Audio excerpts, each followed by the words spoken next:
मैं मुकेश मिश्रा। आज हम जानेंगे चाणक्य पॉइंट के और 4 पॉइंट के बारे में, जिसमें से पहला पॉइंट है सुखी प्रजा।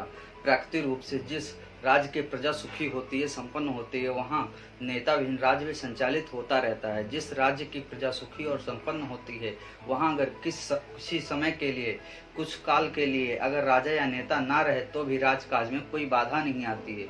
कष्ट विहीन राज कर्मचारी और सुखी प्रजा राज्य पर कोई किसी भी तरीके की कोई भी आंच नहीं आने देते हैं, और राजा का पहला कर्तव्य यही होता है कि वह अपने राज कर्मचारियों और प्रजा का सुख समृद्धि से संपन्न। पॉइंट नंबर 2, वृद्धजन की सेवा ही विनय का आधार है। जो राजा अपने वृद्धों, पूर्वजों और ज्ञानियों का सम्मान करने तथा उनके सुख दुख में उनकी सहायता करने का संकल्प कर लेता है, उनके आचरण और व्यवहार में स्वतः ही विनम्रता आ जाती है, और बिना विनम्रता के ज्ञान प्राप्त करना संभव ही नहीं है।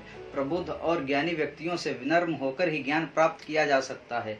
ऐसा ज्ञानवान राजा अपने राज्य में ज्ञानियों और कलाकारों का सम्मान करना भी जान लेता है। पॉइंट नंबर 3, वृद्ध सेवा अर्थात ज्ञानियों की सेवा से ही ज्ञान प्राप्त होता है। जो राजा अपने राज्य में प्रबुद्ध और ज्ञानी व्यक्तियों की सेवा करता है और उनका सम्मान करता है, उस राजा को कभी अन्याय करने में और राज्य संचालन करने में उचित अनुचित का ज्ञान प्राप्त होता है, और इससे राजा की प्रबल विवेक बुद्धि भी प्रबल। पॉइंट नंबर 4, ज्ञान प्राप्त से राजा अपनी आत्मा का परिसार करता है और संपादन करता है।